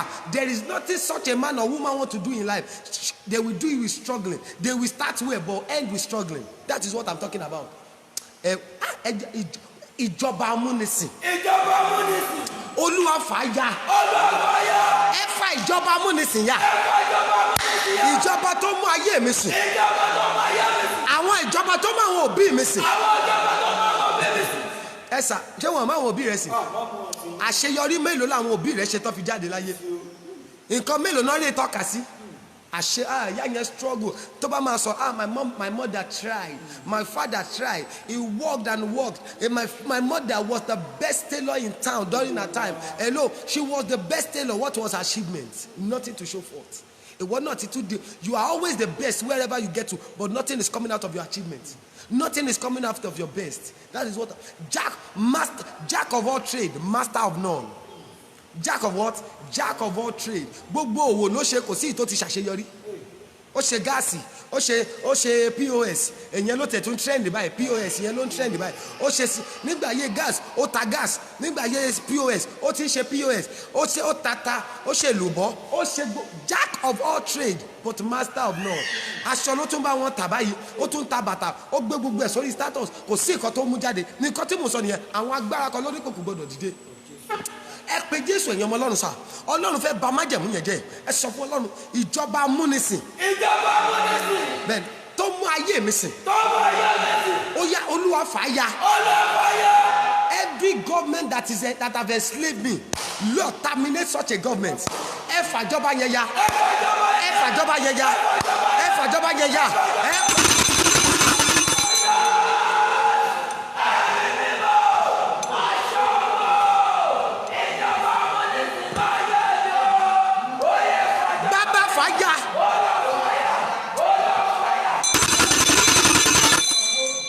Ìjọba amúnisìn nínú ayé gbogbo ẹ̀yin mọ́mí àti dáàdì, every government of enslavement that have enslaved you, that say you are not going to move forward in life, that is making you stagnant, that is making you to suffer, as your amen roar like thunder, that government is terminated by fire tonight. I said that government, it is terminated by fire tonight in Jesus' name.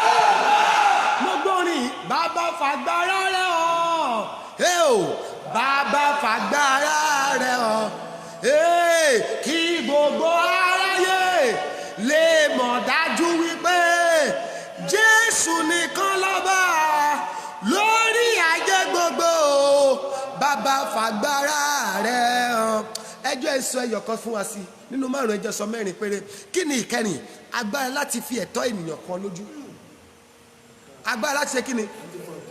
Bíbélì ní pé ẹ máa bí sí ẹ máa rẹ̀ sí. That means the Bible ó ní ká lọ fruitful can multiply. Ẹ̀tọ́ rẹ ni kò bímọ. Agbára kan ló ní òní bímọ. Agbára tí Sátánì lò nìyẹn o. agbára kan ni ó ní whatever you lay your hands upon shall succeed. Kí mélòó ni ìwọ dáwọ́lé tó ṣàṣeyọrí? Oh my God, ó ṣí Ọlọ́run. Olúwa sọ pé àwọn kan ń wò mí lóru kọ́ wọ́n ti kó owó gbówó fún ẹ kó o fi ṣòwò ègbèsè ló padà jáde nú ẹ. Tó bá jẹ́ wọ ni after this program I want you to call me.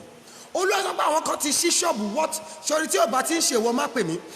O ti ṣí ṣọ́ọ̀bù tó wọ́ọ̀tì 500 to 1 million naira but out of it nígbà lẹ́yìn oṣù mẹ́fà Olúwa sọ pé gbọ́ ṣọ́ọ̀bù yìí padà da oró mọ́ ẹ lọ́wọ́ ìwọ yìí ni kó já pè mí já jọ gbàdúrà aago 9 àti lù báyìí Ọlọ́run ọjọ́ ti lọ ọjọ́ ti lọ ẹ já gbàdúrà kí ló pa ẹ lẹ́yìn ẹ já gbàdúrà ẹ̀yin ọmọ Ọlọ́run ẹ sọ fún Ọlọ́run agbára wo ló ń fi ẹ̀tọ́ mi ní mi lára ẹ máa laná sọnù agbára kan á máa fẹ̀tọ́ èèyàn dùn.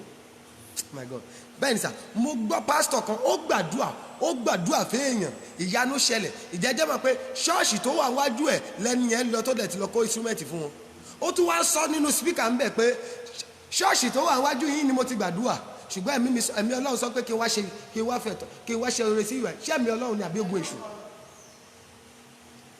kì í ṣe ẹ̀mí Ọlọ́run ogun èṣù ni ogun pásítọ̀ ni ò tí ì ṣe ó gbàdúrà ṣọ́ọ̀ṣì méjì opposite ara wọn ó gbà pásítọ̀ yẹn gbàdúrà fún mi lọ sórí òkè ìyanu ṣẹlẹ̀ ṣọ́ọ̀ṣì tó dẹ̀ wá wájú ẹ̀ ó ra drum set lọ fún wọn bẹ̀ ṣọ́ọ̀ṣì tó ti gbàdúrà ò ní drum set débi kọ́ máa lákùbà ó wá nípa ẹ̀mí Ọlọ́run ní kí n wá ra kíní ṣọ́ọ̀ṣì tí wọ́n wájú yìí ni mo ti gbàdúrà o ṣùgbọ́n ẹ̀mí yẹn sọ pé kí n wá san oore sí ìwà kì í ṣe ẹ̀mí yẹn ogun èṣù ni nǹkan tí mo sọ nìyẹn bẹ́ẹ̀ ẹ pé Jésù ẹ̀yàn ọmọ Ọlọ́run ẹ sọ fún Ọlọ́run sà agbára tó fi ẹ̀tọ́ mi dùn mí gbọ́ ọmọ tó yẹ kó bí ẹ̀tọ́ rẹ ni sà agbára kan ló lò ní bímọ mo fẹ́ kó fi kọ́ra sọ̀rọ̀ ṣẹ́ni ẹ̀yin tẹ̀ ń wojú Ọlọ́run fọmọ yẹn ẹ máa gbá inú yín bẹ́ẹ̀ni ó ṣeéṣe I will just give you the psalm the time is already fast spent I will just give you the double psalm the 2 psalms you are going to read tẹ́ máa kà sínú oyin òróró àti bottle water rẹ bẹ́ẹ̀ni màá fún yín ní psalm yẹn ẹ máa lọ kà sí ọjọ́ ti lọ the time is already gone bẹ́ẹ̀ni mi ò fẹ́ dá yín dúró dù mi ò fẹ́ dá yín lágara ẹ pé Jésù gbogbo agbára tó ń fi ẹ̀tọ́ mi dùn mí lẹ́tọ̀ nílọ ó já ẹ̀lànà sọnù ẹ̀lànà sọnù ẹ̀lànà sọnù.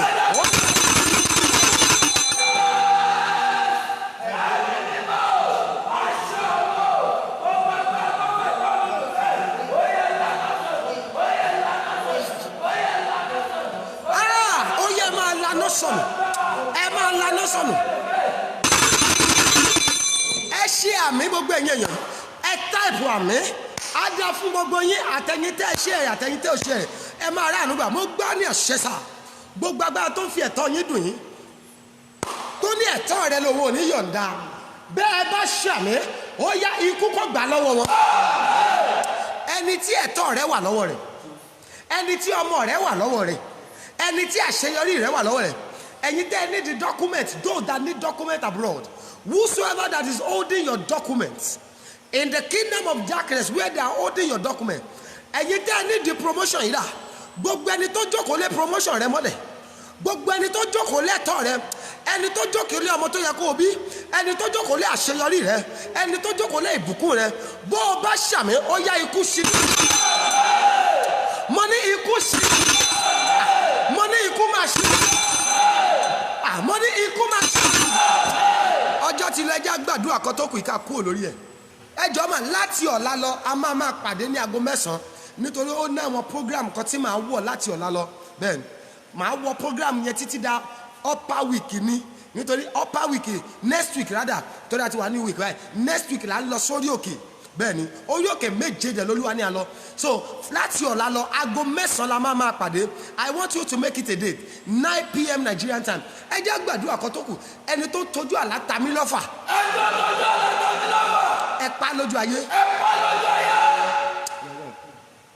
ẹ ṣe kí ni ẹ pa lójú ayé ọmọbìnrin yẹn pè mí lánàá mo sọ lọ́nà láì jọ bóyá on the 1st ta bẹ̀rẹ̀ program mo ní olú bí a ṣe wà nínú ìṣọ́ra àwọn obìnrin nílá bí ọ̀sẹ̀ tó kọjá Olúwa sọ pé ọmọbìnrin ibo ló gbé ń kékeré ibi tó gbé ń kékeré Olúwa sọ pé ó ti pààrọ̀ nǹkan mọ́ ẹ lára bẹ́ẹ̀ ó ní mo ní ẹni yẹn kọ́ mo ní mo dẹ̀ ń wẹ níyẹn bí ipò ti kú, ó ní bẹ́ẹ̀ ni sà. Gbọ́ Olúwa ní kó lọ sórí ojú olórí ẹ̀, bó o bá ti débẹ̀ pè mí, bó o ṣe máa ṣe ìgbésẹ̀ tó o máa gbé màá sọ fún ẹ, bó ṣe dànù tó ṣe pè mí ẹ ló sà báyìí báyìí ló ṣẹlẹ̀ sà. Bí mo ti ń gbàdúrà fún sà, ó ní pé lẹ́sẹ̀kẹsẹ̀ ìrídẹ̀sẹ̀. Ẹ já gbàdúrà, ẹni yẹn gbé ẹ̀tọ́ rẹ̀ ó tún gbé wọ bójì. Ayé lè, ayé wọn máa níkà o, ayé wọn máa níkà o, ẹ̀dá ayé wọn máa níkà o, bàbá máa fi wá fáyé mu. Àìmọye ẹ̀tọ́ ẹlòmíì tó ti wà ń bójì. Ẹ já sọ fún Ọlọ́run, àdúrà kan tó kù nìyẹn. Ṣẹ́rí ẹ̀yin tẹ́ ń lálàá ìbínú yìí, tẹ́ ń lálàá burúkú yẹn, mo fẹ́ jọjá jọ sọ̀rọ̀ yìí. Ẹni tó ń fojú àlá ta mí lọ́fà. Bíbélì ní pé nígbà tí èèyàn sùn, ta ló wá? No, ìyá ẹ̀, bàbá ẹ̀, ọ̀rẹ́ rẹ̀ ló wà náà.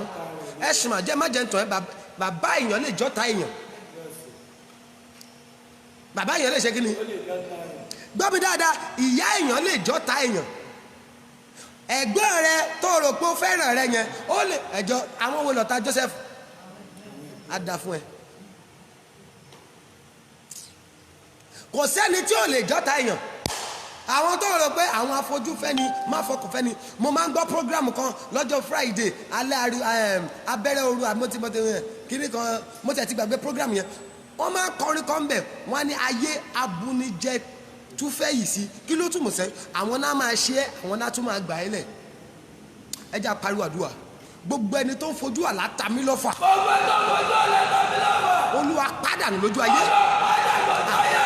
Mo like bí sísítà mi ṣe sọ, sísítà Fọláṣadé Táíwò, Olúwa pàdánù lójú ayé. Kó kúkú, kó ṣe kíni? Kó kú dànù. Kó ṣe kíni? Á dà fún ẹ. Kó ṣe kíni sà? Bóyá ọ̀dẹ̀ ẹjọ́ ẹ̀yin tẹ́ ẹ̀ lówó òkú sílé ẹ má sọ o. Bẹ́ẹ̀ni ẹ̀yin àwọn tó ṣe kíni? Àwọn tí wọn ò lówó òkú sílé, ṣùgbọ́n wọ́n tó mọ̀ pé bókú kan bá kú ó wà kára ni, ó jẹ sọmọ.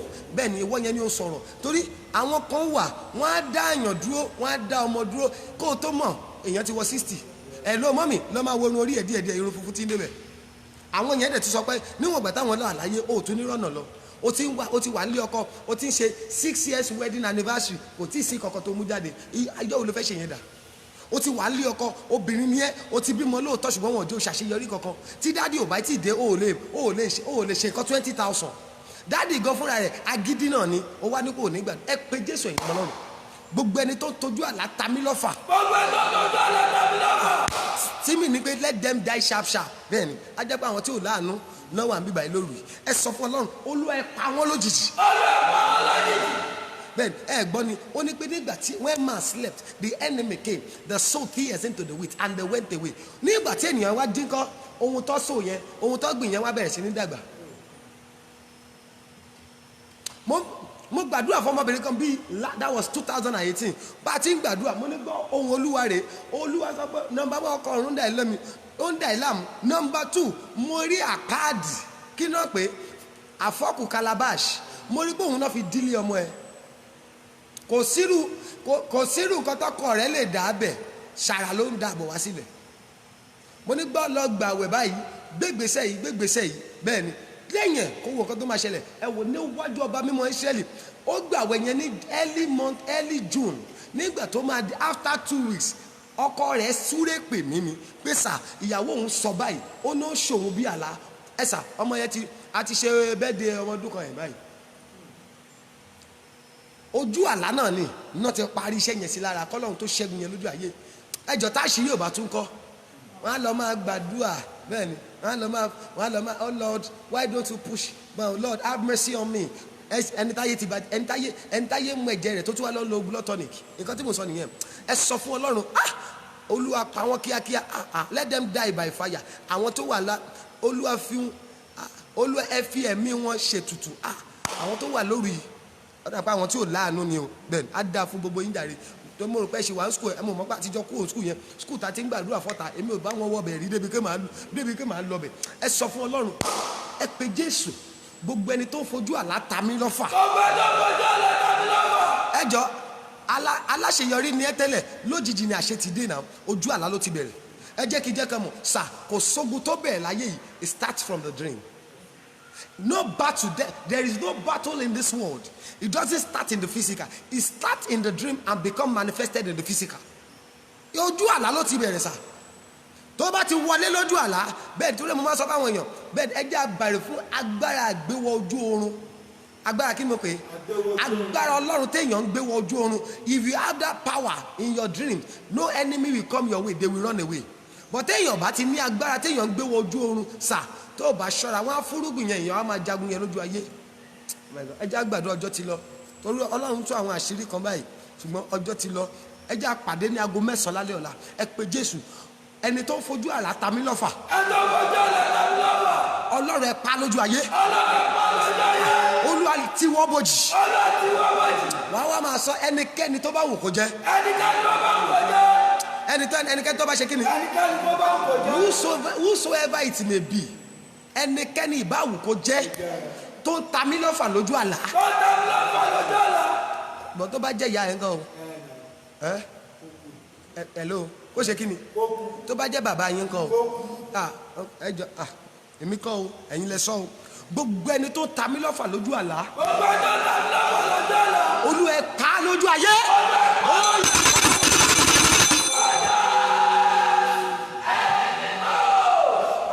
Gbogbo ẹni tó fojú gbogbo ẹni tó fojú àlá ta wá lọ́fà. Ẹ fi ẹ̀mí wọn ṣòfò lójú ayé.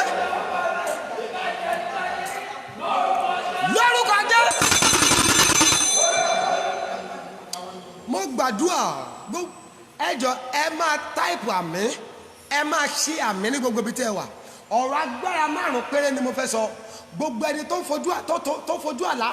Òkè òṣì Ọlọ́run mo yí padà. Bàbá mi ní ṣe ń jẹ. Ogun tó tojú àlá bẹ̀rẹ̀ nínú ayé rẹ. Bẹ́ẹ̀ni bí Olúwa ṣe sọ létí mi nìyẹn báyìí. Sọ fún wọn pé kí wọ́n ṣí àmì tó le, àmì 3, fáyà 3. Ogun tó tojú àlá bẹ̀rẹ̀ nínú ayé rẹ tó wá ń jà lójú ayé.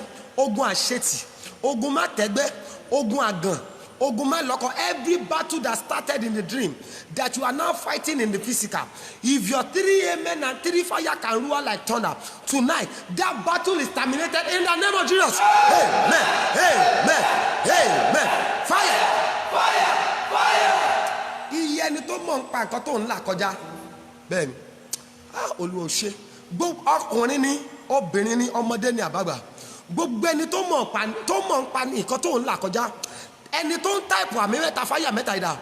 Whosoever that knows about what you are passing through, that knows about your barrenness, that knows about your stagnancy, that knows about your failure, that knows about your promise and fail, that is allowing you to struggle in life. Bó o bá ń gbàgbọ́ tó o ṣe àmì 3, irú alágbára bẹ́ẹ̀ lórúkọ Jésù wọ́n máa lẹ òbíṣúárì rẹ̀. Amen. Ẹni tó ní nígbà tó ń wà láyé ò lè kọjá bó ti wà. Sa'anda amakubi endeliabash. Gbogbo ẹni tó ní pé níwọ̀n ìgbà tó ń wà láyé ò lè jẹ́ èèyàn. Whosoever that says in as much they are alive, your life can never be better than that of your parents. Ẹ ṣí àmì báyìí o. Ẹ ṣí àmì mọ́mí àti dáàdì. Ọ̀rọ̀ àṣẹ ni. Gbogbo ẹni tó ní pé níwọ̀n ìgbà tó ń wà láyé ò lè tayọ bí tí àwọn bàbá rẹ dé. Ẹwọ ẹni tó ní ọ̀rọ̀ yẹn, irú alágbára bẹ́ẹ̀ kí a tó parí oṣù yìí ni lórúkọ Jésù ẹ̀mí mímọ́ fi wọ́n ṣe. Ọ̀rọ̀ agbára kẹrin rèé. Gbogbo ẹni tó ní gbogbo eré gbogbo ìlà, oh my God, gbogbo ẹni tó ní kò sí eré ìlọsíwájú tó bá sá wàá máa padà bára rẹ lẹ́yìn. They says no matter how you run, sir, èrèdí ẹni tó gun ládà ní pé òun fẹ́ dókè, ṣùgbọ́n ìyàlẹ́nu láre gbọ́lú gbogbo bó ṣe ń gun ládà kò kúrò ní level 1. Gbogbo agbára tó ní wàá máa gun òkè ṣùgbọ́n ò ní dókè. Gbogbo agbára tó ní ẹ fílẹ̀, she will struggle but she will try to make it in life but yet she's not gonna make it. Gbogbo ẹni tó ní pé let that man travel abroad, let that lady travel abroad, she will go abroad but yet the battle in Nigeria will still wage war against her and make her life empty and make his life empty. Gbogbo agbára yẹn ni mo pè lónìí, mo kó gbogbo wọn jọ. Èyí ti ná fún iná, èyí ti lẹ̀ fún ilẹ̀. Ó yá lónìí nínú ayé tèmi àti ẹ, ó yá agbára yẹn la. Ọ̀rọ̀ agbára tó gbẹ̀yìn rèé, àmì méje fáyà méje lájọ máa ṣe. Ẹnikẹ́ni tó bá kámọ́dì ọ̀rọ̀ rẹ, mo ò mẹ́ni tó ní ọ̀rọ̀ yìí, whosoever they find as your enemy, ìwọ ò mọ̀ ọ̀tá yẹn. Bẹ́ẹ̀ni bínú bá ṣe ṣìgbà ni àmọ́ ẹni tó fẹ́ràn ẹni. Ẹni tí wọ́n ń pè lójoojúmọ́ ó lè jóun lórí ogun ẹ, ṣùgbọ́n èmi ò fẹ́ mọ̀ kó kàn mí, ṣùgbọ́n mo wí pẹ̀lú àṣẹ Olódùmarè, ẹnikẹ́ni tí ogun ọ̀run bá kámọ́dì ọ̀rọ̀ rẹ, ṣé ìyá rẹ ni, ṣé bàbá rẹ ni, ẹ̀gbọ́n rẹ, àwọn tó ti ràn lọ́wọ́ tọ́lọ́ fẹ́ ló bà ọ́ jẹ́ nígboro, àwọn tó ń wá kó dáa fún ṣùgbọ́n tó yẹ pé ẹnu ìfàlùlẹ̀ náà wọ́n fi ẹnu bà tiẹ̀ jẹ́ ni. Ẹnikẹ́ni tó bá wù ní mo fẹ́ mọ̀, ẹni tó torí rẹ̀ rìnrìn àjò aláwo, ẹni tó torí rẹ̀ rìnrìn àjò ilé aláàfà, ẹni tó torí rẹ̀ rìnrìn àjò ọ̀dọ̀ wòlíì èké tí wọ́n gun orí òkè òdì nítorí ọ̀rọ̀ rẹ̀, ẹni tó torí rẹ̀ ka sáàmù ibi, ẹni tó torí rẹ̀ lọ 7 book of Moses, ẹni tó yan náfìlà òdì nítorí rẹ̀, ẹni tó gun orí odó nítorí rẹ̀, ẹni tó bọ́ra sí òhò nítorí rẹ̀, tó ń gbé ọ ṣépè, ẹni tó gbé ẹ ṣépè ní aago kan òru, mo wí pẹ̀lú àṣẹ Olódùmarè, ẹnikẹ́ni tó bá kámẹ́ọ̀dì ọ̀rọ̀ rẹ lórí lórúkọ Jésù, òru èní ni ó yá ẹ̀mí mímọ́ la ayé wọn kọjá pẹ̀lú ikú. Àmín, àmín, àmín, àmín, àmín, àmín. Fire, fire, fire, fire, fire, fire, fire. The Bible says if the Son of Man set us free, we are free indeed. Látòní lọ ó yá kó lọ gbà tú sílẹ̀. Ọ̀rọ̀ rẹ̀ dẹ̀ dayọ̀.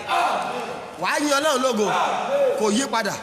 Jésù, àmì mẹ́ta tó le, Olúwa wá. God bless you, sir. God bless you, man. I appreciate every one of you. I remain your humble prophet, Prophet Joshua Oni. Ẹ má bínú, I will not be able to read that psalm again tonight. Ọjọ́ ti lọ, bólúwa ṣe fẹ́ jẹ́ ká ṣe lóru yìí, ẹ má bínú. Go and read Psalm 144 and Psalm 143. Psalm 150 láti bẹ̀rẹ̀. Méjì in a day. We started from Psalm 150 on the 1st. So, àti ka mẹ́fà, méjì rèé fún alẹ́ òní, ó ti jẹ́ mẹ́jọ mẹ́rin. Psalm 144 and Psalm 143. Ẹ lọ kà á sínú omi yẹn, àti oyin yẹn, àti òróró yẹn. Ó dídí oṣù kọ́lá ṣe ń lọ. Èmi adúpẹ́ lọ́wọ́ Ọlọ́run, mẹ́rin ti kú òǹbẹ̀. Tó bá di ọ̀la, àjọjọ́ karùn-ún. Ẹ má gbàgbé 9 p.m. torí àwọn programs tí mo ní mo ṣe lè wá ní 8. Bẹ́ẹ̀ni 9 p.m. I will come online by God's grace. 9 p.m. Nigerian time. 9 p.m. Nigerian time. So go and read Psalm 144 and Psalm 143. If you are yet to get it, if you are a new member, if you are just joining us tonight, go and get it tomorrow by God's grace. Ẹ ra òróró kan, oyin kan, ìwọ ló mọ quantity tó bá fẹ́. Òróró kan lọ rà á, kó ka Psalm 150 yẹn, kó ka Psalm 150, 149, kó ka títí dé Psalm 143. Tó bá dá lọ́la, à continue. Lórúkọ Jésù, ẹ máa lẹ́rìí ayọ̀. Ọ̀rọ̀ yìí dẹ̀ máa dayọ̀. So don't forget, subscribe to my YouTube page. My YouTube page remain the same. You have my YouTube channel rather, Prophet Joshua Oni. That's my YouTube channel, Prophet Joshua Oni. YouTube mi nìyẹn. You can subscribe to my YouTube channel, Prophet Joshua Oni. Refer people to subscribe. Ẹ máa rí àwọn past programs wà ń bẹ̀ tá a máa ti ṣe sẹ́yìn. Àtẹ̀lé tá a ti ń ṣe lọ́wọ́ ìran ó ti wà ń bẹ̀. Subscribe to the YouTube page. I love you all with the love of God. Mo gbàdúrà lórúkọ Jésù, gbogbo yín ẹ ó máa ra àánú gbà. Gbogbo ẹ̀yin tẹ́ ẹ wọlé lóru yìí, I appreciate you. Ẹ̀yin tẹ́ ti wọlé látọ̀dẹ̀ wọn, àtẹ̀yin tẹ́ ṣẹ̀ṣẹ̀ ń wọlé, I appreciate every one of you. I love you all with the love of God. God bless you, sir. God bless you, ma. Ẹ̀yin tẹ́ ní tí message jáde fún, ẹ lè pè mí after the program. My number remain the same. It's 08039462147. It's 08039462147. Once again, it's 08039462147. God bless you, sir. God bless you, ma. Mo wá fẹ́ kó jẹ́ àjọ sọ̀rọ̀ tá a máa fi ń parí èyí. Èmi Joshua ní ẹ̀rí kan. Èmi lẹ̀rí kan. Mo fẹ́ kó type ọ̀rọ̀ yẹn dáadáa pé èmi lẹ̀rí kan. Èmi lẹ̀rí kan. Sọ pé èmi lẹ̀rí kan. Èmi lẹ̀rí kan. Sọ pé màá dẹ̀ dúpẹ́ délẹ̀ o. Màá dẹ̀ dúpẹ́ délẹ̀. Sọ pé èmi lẹ̀rí kan. Èmi lẹ̀rí kan. Wàá type ọ̀rọ̀ yẹn, wàá type orúkọ tiẹ̀ sí. Tó bá jẹ́ àwọn 10 ni, ẹ jẹ́ káwọn 10 yẹn type ẹ̀. Bó bá jẹ́ àwa 20 ni, àwa 20 á dà fún ẹ̀jàre. Èmi Emmanuel lẹ̀rí kan. Èmi Joshua lẹ̀rí kan. Èmi lẹ̀rí lórúkọ Jésù. Gbogbo wa ọ̀sẹ̀ tuntun yìí, ọ̀sẹ̀ tá Monday yìí, ọ̀sẹ̀ tá máa wọ̀ yìí kó tó Wednesday, èèyàn kan gbọ́ mi tó máa ṣàmì, ó máa nẹ́rìí ayọ̀. Kó tó jọ Wednesday, someone is hearing me. You are going to have testimony in the name of Jesus Christ. Ìyanu tó máa jẹ́ kó o pè mí fún testimony lórúkọ Jésù, ó máa ṣẹlẹ̀ láyé rẹ̀. Wà á ní ẹ̀rí o. Ọ̀sẹ̀ yìí máa bí ìyanu fún ẹ. O ò ní bá ikú pàdé. Àtẹ̀mí àtẹ̀yìn a ò ní bá ikú pàdé. Ikú kó jìnnà sẹ́bí wa. Kó jìnnà sólóore wa. Kó jìnnà sáwọn online member. Kó jìnnà sáwọn physical member. Lórí gbogbo ẹ̀yin online member mi ò ní sunkún. Ọ̀rọ̀ yín máa dayọ̀. Lórí ẹ̀yin physical member tẹ́bí wa a ò ní sunkún. Ọ̀rọ̀ wa máa já sáyọ̀. Ìyanu dẹ̀ máa ṣẹlẹ̀. Ọ̀sẹ̀ yìí ká lọ rà àánú gbà. Ayé wa ti rí ẹ̀rí gbà. Adúpẹ́pẹ́ yẹn náà ti gbọ́ o. Jésù Olúwa wa. God bless you, sir. God bless you, ma. I love you all with the love of God. Do have a lovely night. Thank you so much.